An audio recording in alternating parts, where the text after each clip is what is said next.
Des 7 merveilles du monde antique, c'est la seule encore debout. La pyramide de Khéops en Égypte est un monument mythique qui captive le monde entier depuis 4500 ans. Chaque année, plus de 10 millions de touristes viennent toucher ces blocs de calcaire. Elle représente l'apogée de la construction des grandes pyramides. Si elle fascine autant, c'est parce que les prouesses de sa construction restent encore aujourd'hui inexpliquées. Les angles droits sont parfaits à 1/15e de degré près. Pourrait-on le faire aujourd'hui? Je dis non, impossible. Les pyramides du temps de Khéops étaient le projet de toute une nation. Comment les Égyptiens de l'Antiquité ont-ils pu ériger un tel mastodonte sans les connaissances actuelles en génie civil et surtout sans aucune machine? La pyramide de Khéops est le monument de tous les records. Il s'agit de la pyramide la plus haute jamais construite, la plus volumineuse jamais construite. Depuis 3 siècles, archéologues et scientifiques essayent de résoudre l'énigme de la pyramide de Khéops. Aujourd'hui, des techniques innovantes permettent à l'égyptologie de franchir un nouveau pas. Parmi elles, la photogrammétrie.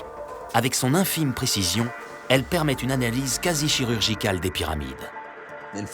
Pour la première fois, je peux vraiment voir les pierres, les angles, très nettement. Les cartes issues de la photogrammétrie nous aident à révéler de nombreux secrets. J'encourage tout le monde à utiliser la photogrammétrie plutôt que de sortir de chez soi. D'autres égyptologues pensent au contraire qu'il faut s'éloigner de la pyramide et sonder les alentours pour déchiffrer les mystères de Khéops. C'est comme cela qu'en 2013, un archéologue français a fait une découverte historique. Ce sont les plus anciens papyrus actuellement connus au monde. Grâce à des techniques numériques de pointe, nous allons tenter de percer les derniers mystères de la pyramide de Khéops. Pour nous aider, 3 des plus grands égyptologues français, américains et égyptiens. Nous avons obtenu l'autorisation exceptionnelle de filmer depuis les airs les plus beaux sites de l'Égypte ancienne et réaliser des numérisations grandeur nature inédites. 4500 ans après sa construction, Khéops pourrait livrer ses derniers secrets. Je crois que la chambre funéraire de Khéops est encore cachée dans la pyramide. Bienvenue dans l'archéologie 2.0. Le Caire, Égypte. Une mégapole de 20 millions d'habitants qui s'étend sur une centaine de kilomètres jusqu'aux portes du désert. C'est là, derrière les derniers buildings, que commencent les mystères de l'Égypte ancienne. Il y a plus de 4000 ans, c'est ici, sur le plateau de Gizeh, que les pharaons ont construit des pyramides dans leur quête de la vie éternelle. Marc Lehner est archéologue. Depuis des années, il arpente le plateau de Gizeh. Et à chaque fois, c'est le même émerveillement. C'est incroyable d'être ici. Vous savez, je fais ça depuis 40 ans. Et pourtant, de temps en temps, je m'arrête, je lève les yeux, et c'est comme la première fois. Et le plus fascinant, c'est d'essayer de comprendre comment ils ont fait pour construire ça. Qu'est-ce que cela signifiait pour eux? Qu'est-ce que cela signifie pour nous aujourd'hui? Devant lui, sur une nécropole de 300 hectares, se dressent 3 immenses pyramides dans un état de conservation remarquable. Mais celle que tout le monde vient voir, c'est la plus démesurée, la pyramide de Khéops. Nous avons donc ici la Grande Pyramide. C'est certainement la seule des 7 merveilles du monde qui soit encore debout. C'était le plus grand bâtiment du monde jusqu'au début du XXe siècle. Elle recouvre 5,3 hectares, mesure 230 mètres de côté et s'élève à plus de 146 mètres de hauteur. Elle représente l'apogée de la construction des grandes pyramides. La pyramide de Khéops est le monument de tous les records. Il s'agit de la pyramide la plus haute jamais construite, la plus volumineuse jamais construite. C'est vraiment un ouvrage exceptionnel pour cette époque, sachant que les pyramides étaient bâties selon une accumulation d'expérience de seulement 1 siècle. Donc c'est tout à fait extraordinaire. Le plus surprenant, c'est que 4 millénaires plus tard, l'ouvrage a perdu moins de 10 mètres. Un véritable exploit technique pour l'Antiquité. Pourtant, construire un tel édifice sans les moyens technologiques actuels semble tenir du miracle. Quand on la regarde et que l'on n'est pas égyptologue, on peut penser qu'il était impossible de construire cela. C'est la vérité. Si nous essayions de la construire aujourd'hui, nous n'y arriverions sûrement pas, parce que nous n'aurions pas le même dévouement que les Égyptiens avaient. Cette pyramide était le projet de toute une nation. « 30 ans et plus de 100 000 ouvriers auraient été nécessaires pour ériger ce mastodonte, dont le principal objectif était d'abriter le somptueux tombeau du pharaon et de le rapprocher du ciel pour atteindre la vie éternelle. C'est le tombeau du pharaon, mais en même temps, une fois à l'intérieur, c'est l'endroit où le roi va ressusciter. Donc, dans cette société égyptienne, ces gens-là, ils croyaient qu'il y a une vie après la mort. Donc, le roi, c'est vraiment le représentant, le fils de Dieu, qui va ressusciter. Et ça se passe dans cette pyramide-là. Donc, ce n'est pas que le tombeau du roi, c'est l'endroit où il va ressusciter. Des centaines d'années d'analyse n'ont toujours pas permis de révéler les techniques utilisées par les Égyptiens. Seule certitude, il serait quasiment impossible de reconstruire exactement à l'identique la pyramide de Khéops si elle disparaissait. Mais une technologie révolutionnaire devrait enfin permettre de faire la lumière sur les dernières zones d'ombre. Vincent et Jonathan sont venus directement de Paris pour photographier et scanner la pyramide sous toutes ses coutures. Avec ces photos, ils pourront reconstituer un modèle 3D ultra précis des pyramides. C'est ce qu'on appelle la photogrammétrie. Alors les appareils sont synchronisés, ils vont shooter des images à intervalles réguliers. Et l'idée, c'est de se déclencher en même temps, avec des angles différents. Ils ont aussi des objectifs différents. Certains ont un angle de prise de vue beaucoup plus large que d'autres. Et de cette manière, on va pouvoir couvrir l'intégralité de la pyramide et faire un modèle 3D intégral. Rien que pour Khéops, nos ingénieurs ont besoin de 15 000 photos. Mais pour photographier le sommet, impossible de grimper tout en haut de la pyramide. L'équipe décide alors d'utiliser une autre technique, le drone. C'est très compliqué, mais pour des raisons de sécurité et des raisons d'autorisation administrative, de grimper tout en haut des pyramides. Donc du coup, on va utiliser le drone qui nous permet de grimper jusqu'à la hauteur qu'on veut, de jouer sur les angles de la caméra. Et donc on va mélanger ces données drone et ces données avec ces petites caméras pour faire un modèle 3D global. Cette permission rarissime de survoler le plateau de Gizeh en drone va permettre de créer des modèles avec une précision millimétrique qui feront peut-être avancer la recherche sur les pyramides. Et je pense que c'est une donnée qui va être très intéressante pour les scientifiques, puisqu'on aura une résolution inégalée. Et on ne voit pas trop comment ce serait possible de faire mieux dans les prochaines années, en tout cas avec la technologie actuelle. C'est vraiment ce qu'on peut faire de mieux. On ne peut pas intervenir toute l'année ou quand on veut sur les sites que l'on étudie. Il peut y avoir des problèmes d'accès. Les sites sont souvent ouverts aux touristes, donc il y a souvent beaucoup de passages. Et il y a surtout souvent des zones qui sont absolument inaccessibles. La photogrammétrie est aussi la seule technique permettant de conserver une copie numérique de la pyramide de Khéops si elle disparaissait un jour. Après 2 journées entières sur site à mitrailler le monument, les images sont envoyées à Paris. Dans quelques jours, nos égyptologues pourront analyser Khéops avec une précision inégalée. Et pour certains, la surprise sera de taille. Les premières images prises au drone permettent déjà de découvrir l'écrin dans lequel a poussé la pyramide de Khéops. Un écrin dont le choix n'a pas été fait au hasard et qui répond à une stratégie très précise. Il y a 4500 ans, voire même 600 ans, c'était très différent. Le fond de la vallée était vert et luxuriant. Le Nil avait probablement un bras important qui coulait du côté ouest de la vallée. Aux abords du plateau, il y avait des ports, des cours d'eau et des bassins qui allaient jusqu'au pied des pyramides pour la livraison des matériaux, des ouvriers et des pierres. Si les bâtisseurs de Khéops choisissent le plateau de Gizeh, c'est surtout parce qu'on y trouve du calcaire en abondance. Or, pour construire l'immense pyramide voulue par le pharaon, il en faut en quantité astronomique. Mais ce n'est pas nouveau. Depuis quelques décennies, les tombeaux des pharaons deviennent de plus en plus imposants. Pourtant, au départ, les pyramides ne ressemblaient pas du tout à celles que nous connaissons. Les premiers pharaons se sont construits des sépultures en forme de mastaba. Donc un mastaba en arabe signifie banc, banquette. Ces premiers tombeaux avaient la forme d'un banc. Voilà. Donc ils étaient hauts de 8 mètres environ. Et à partir d'un certain moment, durant le règne de Djéser, les Égyptiens ont décidé d'adopter la forme pyramidale pour couvrir leurs sépultures. Les rois égyptiens construisaient des pyramides parce qu'ils voulaient quelque chose de haut et de monumental. Et la chose la plus facile à faire, c'était un grand monticule. Partout dans le monde, quand on voulait construire quelque chose de haut, on construisait quelque chose de pyramidal. Un siècle avant Khéops, le pharaon Djéser a l'idée visionnaire d'empiler plusieurs mastabas comme des boîtes les unes sur les autres pour aller encore plus haut. Djéser l'ignore, mais il vient de créer la toute première pyramide dont la forme va évoluer pour parvenir aux pyramides lisses comme celle de Khéops. Un modèle de perfection nourri par l'obsession du pharaon de créer toujours mieux, mais dont les plans restent un véritable mystère. 10 jours après les premiers relevés photogrammétriques, le modèle 3D de la pyramide est enfin prêt. Nos égyptologues acceptent de l'analyser.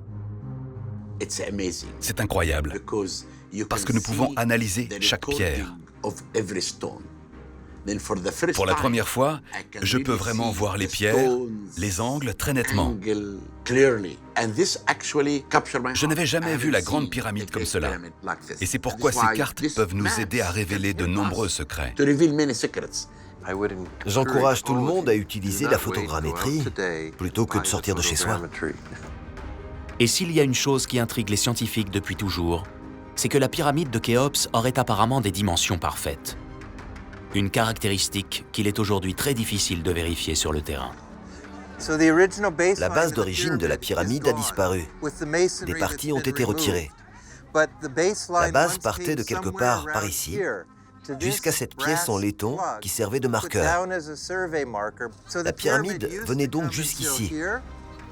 On remarque tout ce qui manque à cause des vols de pierres au fil des siècles. Des dizaines d'années auront été nécessaires aux égyptologues pour réaliser sur le site des mesures précises de l'édifice.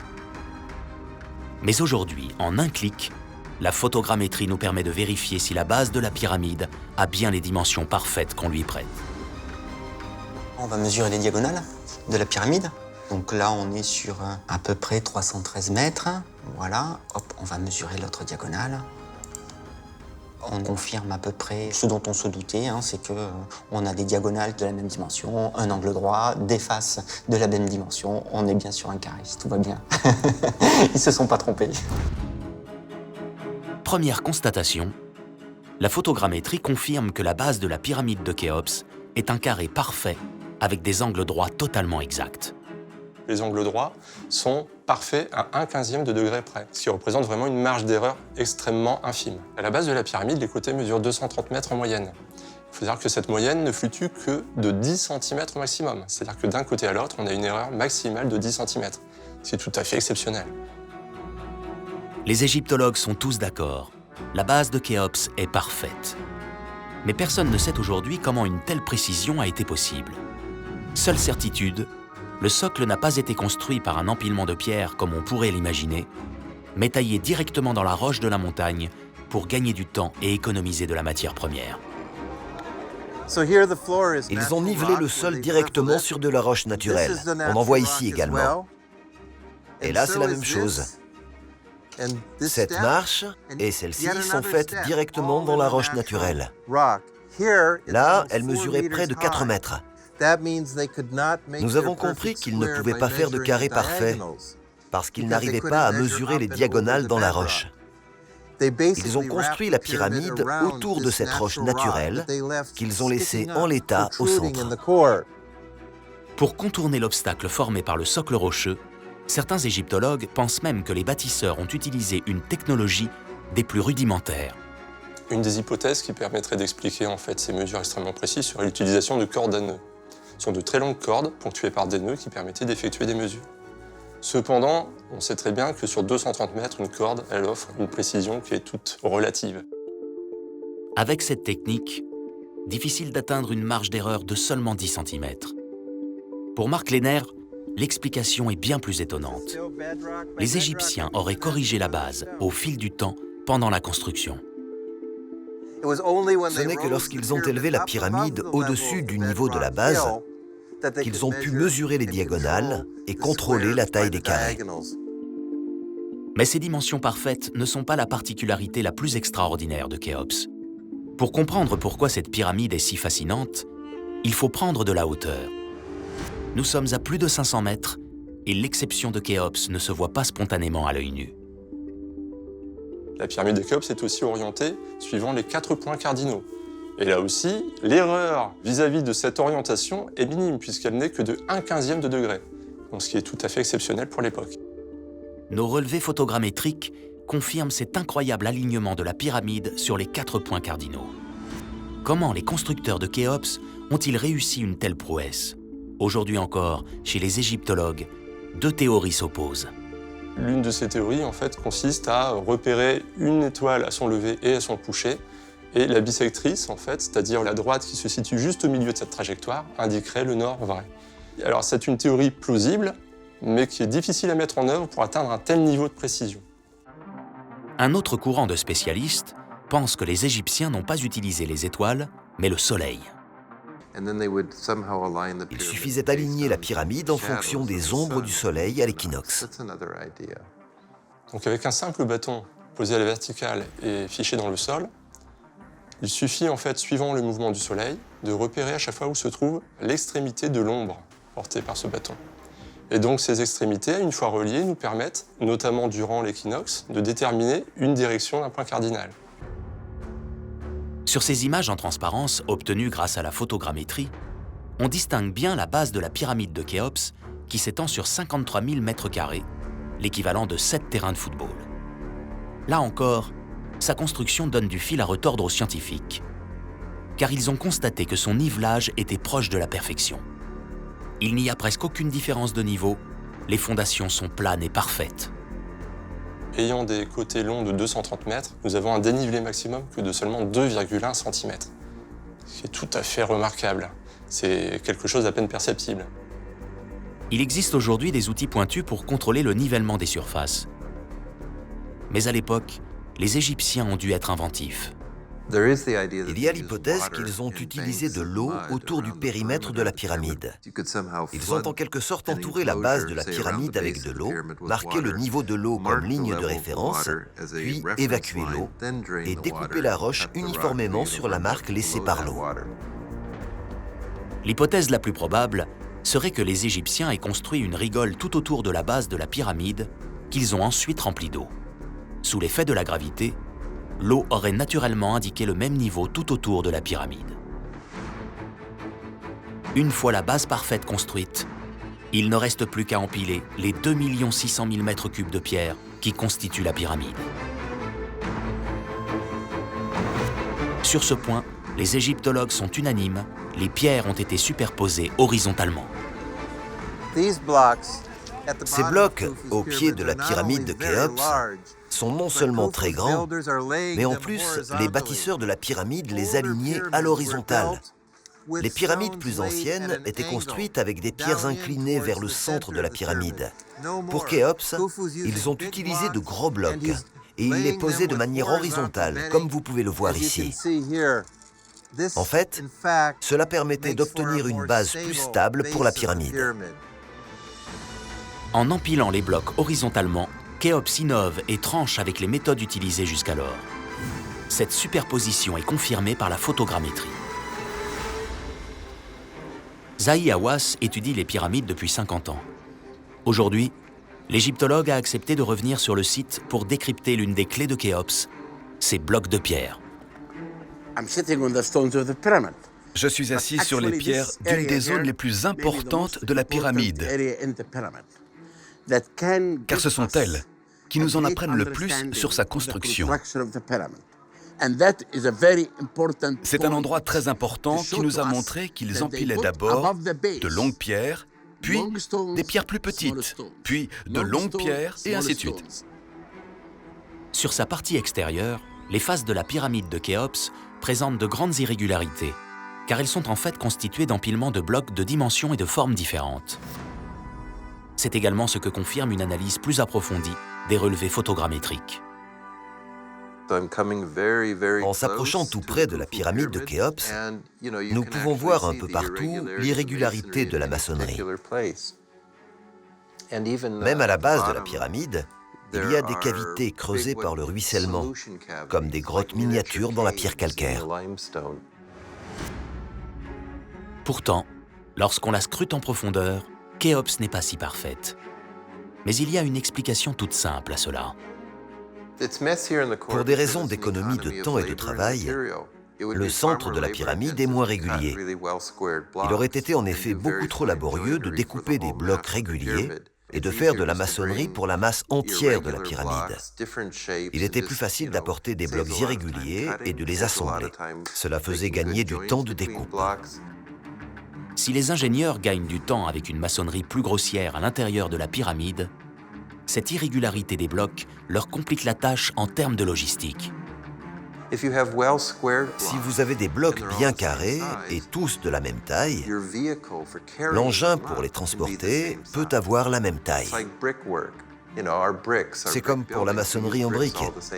Il faut utiliser des briques qui ont toutes la même taille. Sinon, elles ne s'adaptent pas aux engins qui les transportent. C'est peut-être la plus grande énigme de Khéops, le mystère que tous les égyptologues rêvent de percer. Comment les millions de tonnes de pierres nécessaires à la construction de la pyramide ont-ils été acheminés sur le chantier? Paradoxalement, pour faire la découverte la plus révélatrice à ce sujet, il a fallu s'éloigner de la Grande Pyramide. En 2013, une mission archéologique française fait une trouvaille historique lors d'une fouille sur le site de Wadi el-Jarf, à 300 km de Gizeh. Nous avons trouvé ici environ 800 fragments de papyrus de cette période. Ces papyrus étaient dans un état de conservation assez médiocre. Malgré tout, c'est une découverte incroyable. Cela nous donne beaucoup d'informations sur la construction de la pyramide. C'est l'égyptologue français Pierre Tallet qui dirigeait à l'époque la mission.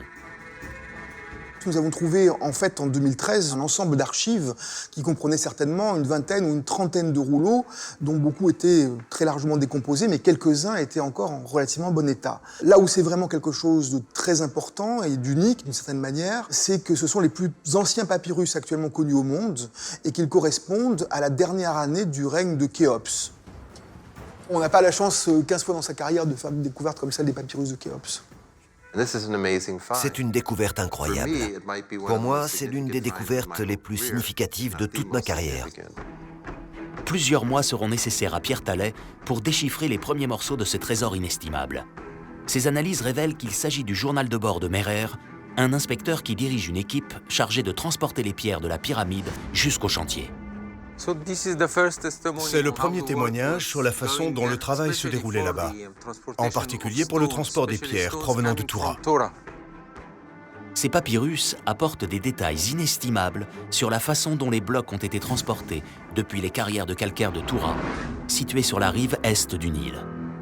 On voit qu'on a des cycles qui sont généralement de 4 à 5 jours, au cours desquels on va voir d'abord l'équipe tirer les pierres, tracter les pierres, les charger dans les bateaux, et ensuite les transférer de Toura à Giza, qui est une opération de navigation qui met généralement 1 à 2 jours avec des bateaux chargés de ces pierres. Les papyrus de Merer nous apprennent également que les Égyptiens mettent à profit les crues du Nil pour transporter les blocs.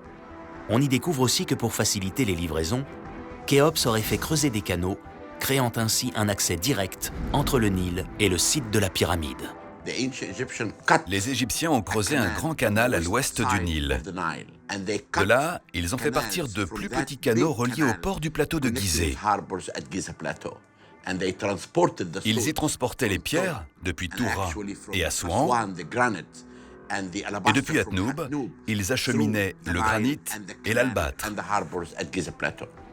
On va avoir donc le creusement de bassins artificiels à proximité de Giza, et ces bassins artificiels semblent commandés par l'ouverture d'un canal qui permet l'alimentation en eau du bassin. On assiste dans l'une de ces feuilles de papyrus à l'ouverture de ce système de lac artificiel. On vous dit qu'il y a une jetée qui est à l'endroit qui s'appelle l'entrée du lac de Khéops, et l'on fait venir une équipe importante d'ouvriers pour enlever les pieux de la jetée et, de façon présumée, faire rentrer l'eau dans ce lac artificiel au moment justement où la crue commence à avoir atteint un niveau satisfaisant. Cet ingénieux complexe hydraulique artificiel permet aux bateliers de livrer les blocs au pied de la pyramide. Depuis Assouan, ces blocs de calcaire devaient parcourir plus de 1000 km pour arriver à Gizeh. Si les papyrus de Merer donnent pour l'instant peu d'indications sur les embarcations que les Égyptiens utilisaient, ils permettent déjà aux égyptologues de déduire le chargement des bateaux. Le poids moyen d'un bloc, c'est 1,5 tonne, mais si on prend en compte tout ce qu'il y a sur la pyramide de Khéops, j'ai essayé de voir quelles étaient les charges que pouvaient porter les bateaux à l'époque de l'Ancien Empire. On pouvait dire que peut-être il pouvait y avoir jusqu'à 70 tonnes, entre 35 et 70 tonnes. Partant de là, on pourrait imaginer peut-être une trentaine ou une quarantaine de blocs sur ces bateaux. D'ici quelques années, les papyrus de Wadi el-Jarf livreront sûrement d'autres secrets. Mais ce qui est sûr, c'est que la mission de Merer s'arrêtait une fois les blocs livrés sur le plateau de Gizeh. Les pierres étaient alors prises en charge par une autre équipe. On utilise du bois, on fait des traîneaux sur lesquels on met les blocs, on les attache, on les tire. On n'utilise pas que des hommes, aussi on utilise beaucoup d'animaux. Et on a des images sur des inscriptions, sur des reliefs, sur des tombes, des gens qui tirent des traîneaux avec des pierres. Il y en a qui arrosent. Il peut arroser avec de l'eau ou avec du lait.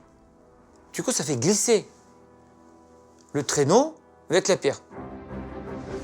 C'est ici que commence un autre grand mystère de la construction des pyramides. Comment les bâtisseurs ont-ils réussi à monter des blocs de pierre qui faisaient parfois jusqu'à 7 tonnes, sans aucune machine moderne et jusqu'à 147 mètres de haut? D'autant que pour construire la grande pyramide, il a fallu une quantité astronomique de pierre. Le volume total représenté par cette pyramide est de 2 600 000 m3 de pierre, sachant que ça totalise environ 5 à 6 millions de tonnes de pierre. 6 millions de tonnes, c'est l'équivalent de 6 fois le poids du pont du Golden Gate à San Francisco ou de 545 tours Eiffel. Depuis des années, des théories, toutes plus extravagantes les unes que les autres, s'affrontent pour savoir à quoi pouvaient bien ressembler les rampes qui ont servi à monter les pierres. La photogrammétrie apporte une approche nouvelle. Les images prises du ciel nous permettront peut-être de distinguer des vestiges qu'il est impossible de voir à l'œil nu. La photogrammétrie nous permet vraiment de bien discerner les vestiges d'une autre rampe qui avait été découverte il y a quelques décennies.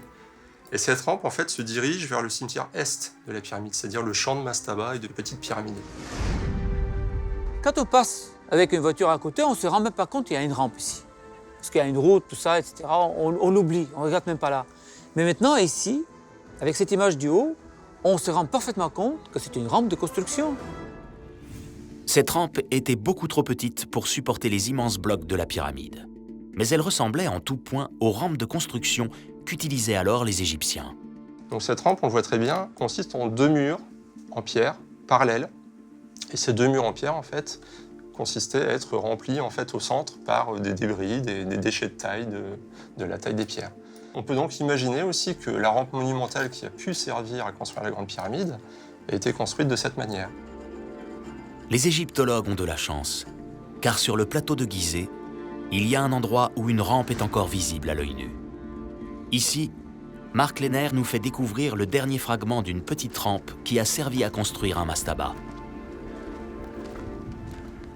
Je suis au sommet d'une ancienne rampe. Elle montait bien sûr beaucoup plus haut, mais elle a été en partie démolie. Étonnamment, les constructeurs l'ont laissée ici. Nous pensons que les rampes des pyramides ont été construites de manière très similaire. Ils élevaient des murs de revêtement avec des fragments de pierre provenant de toutes les carrières. Ils remplissaient les trous avec des débris de calcaire, du sable et du gypse.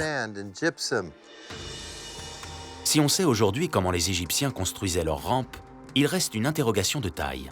Quelle forme pouvait bien avoir la grande rampe qui a servi à construire Khéops? C'est sur ce point que les scientifiques s'opposent. Certains pensent que les Égyptiens avaient opté pour une rampe hélicoïdale, une rampe géante qui s'enroule comme un serpent tout autour de la pyramide. Le souci posé par une rampe hélicoïdale est d'abord son volume, énorme, au moins équivalent à celui de la pyramide. Et en plus, elle aurait nécessité un parcours extrêmement laborieux et long pour les Égyptiens afin d'atteindre le sommet de la pyramide en fin de chantier. Imaginez qu'on a plusieurs kilomètres à parcourir autour de cette rampe hélicoïdale.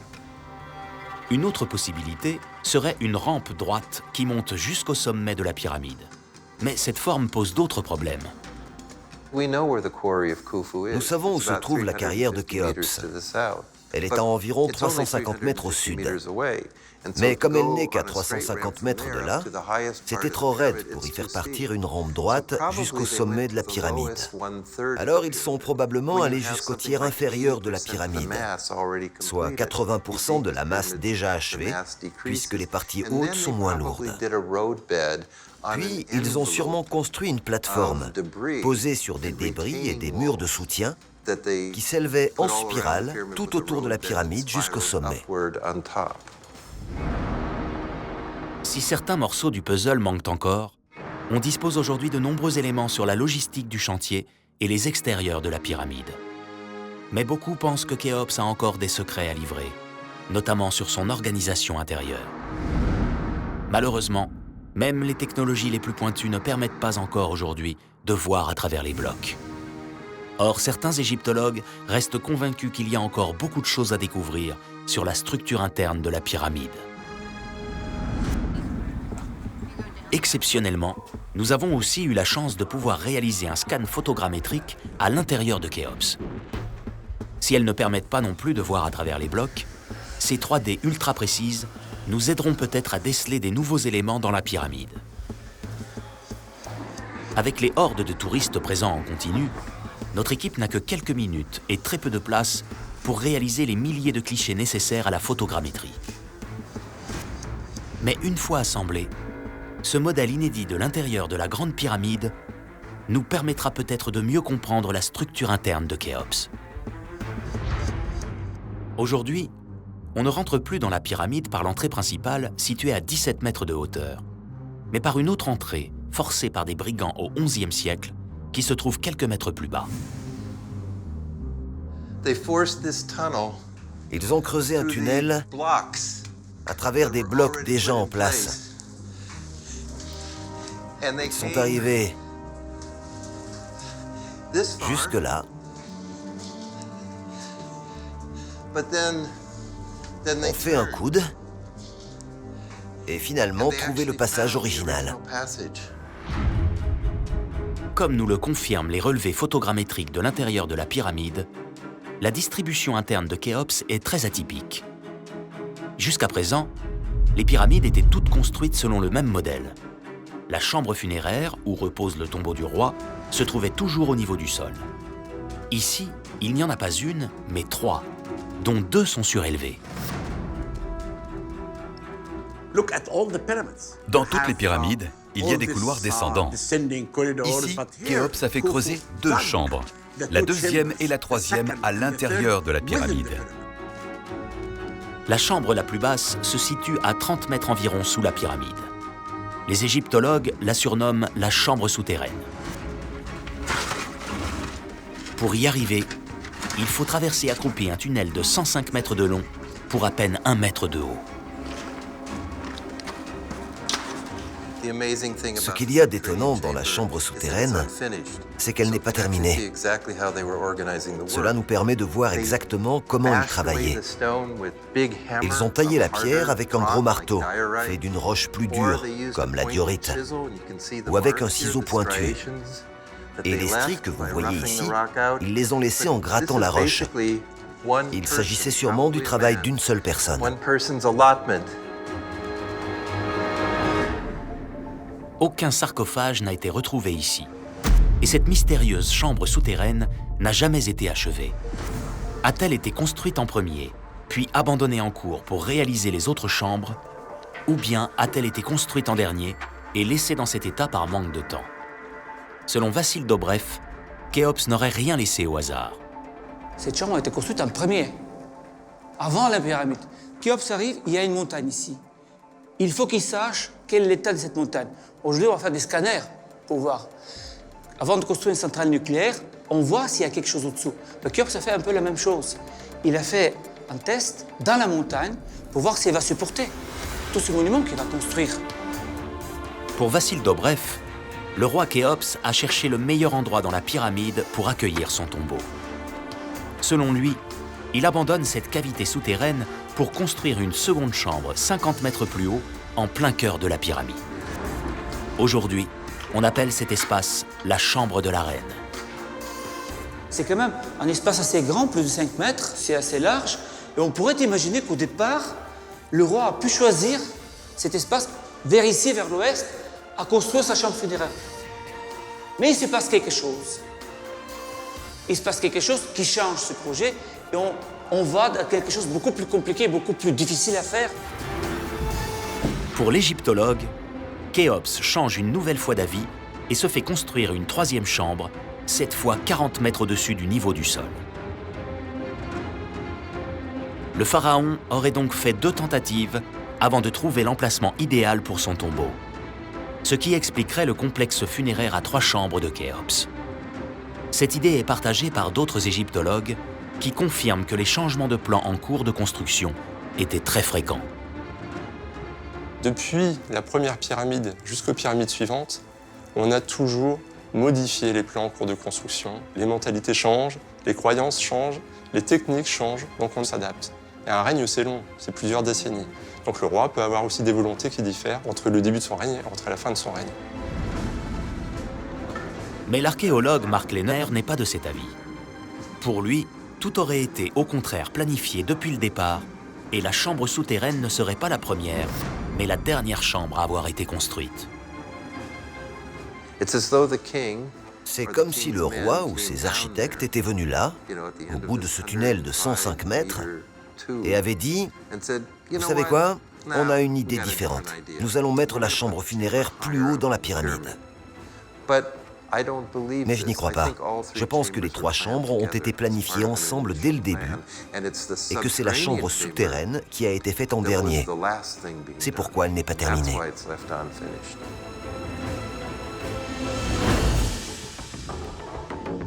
Une chose est sûre, c'est dans la chambre la plus haute, celle que l'on appelle la chambre du roi, que l'unique sarcophage de la pyramide a été retrouvé.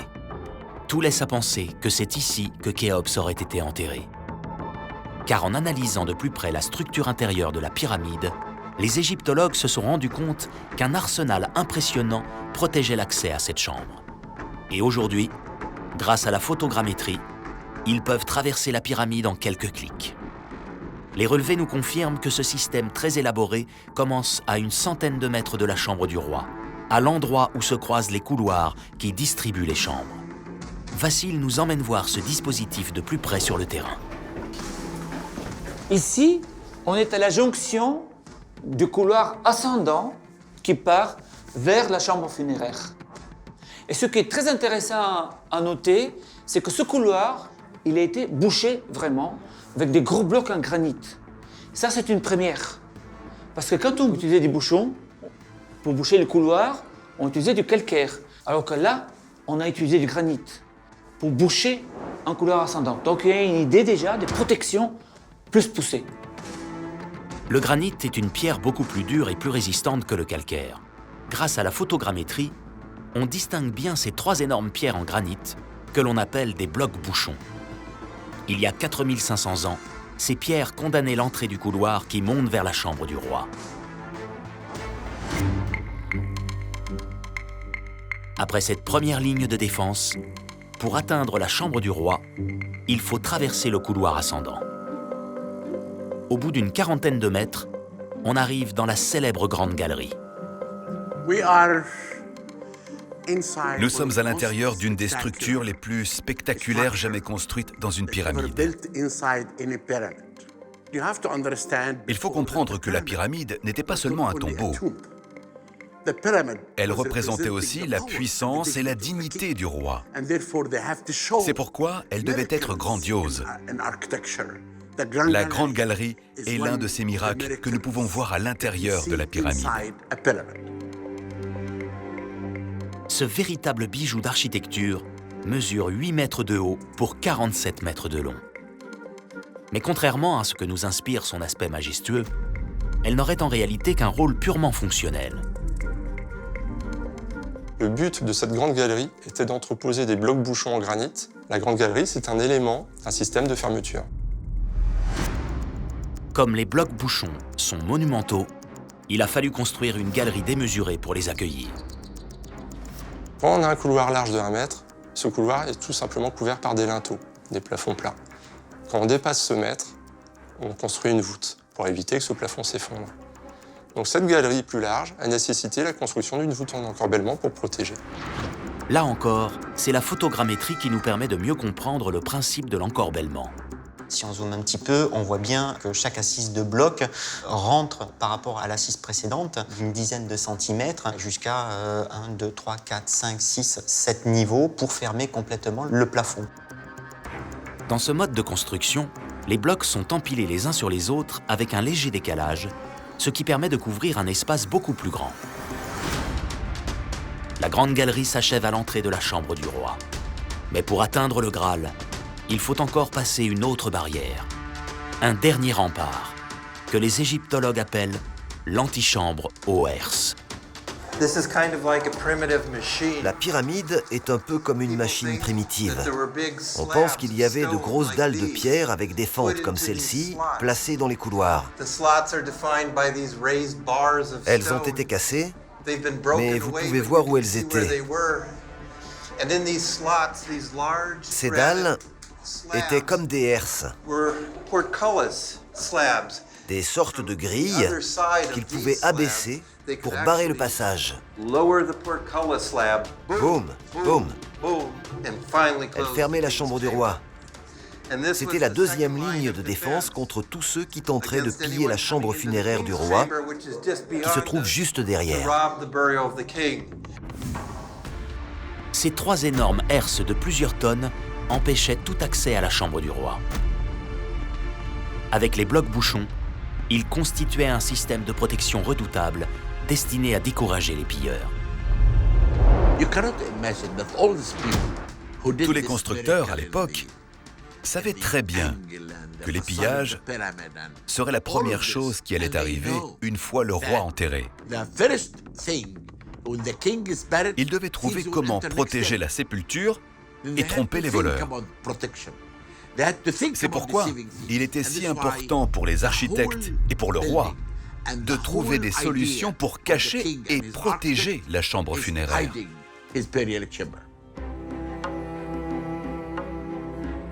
Mais s'il est primordial pour les Égyptiens que personne ne trouve jamais le tombeau du roi, ce n'est pas uniquement pour éviter les pillages. Il était très important que la dépouille du roi reste intacte pour que le moteur de la pyramide fonctionne à la manière d'une grande machine à résurrection. En effet, la résurrection de tout le monde, notamment de la cour, en dépendait. Il voulait donc que personne ne puisse venir ici pour violer la sépulture et éteindre la machine à résurrection. Protéger le tombeau de leur pharaon, c'est une façon pour les Égyptiens de s'assurer eux aussi la vie éternelle.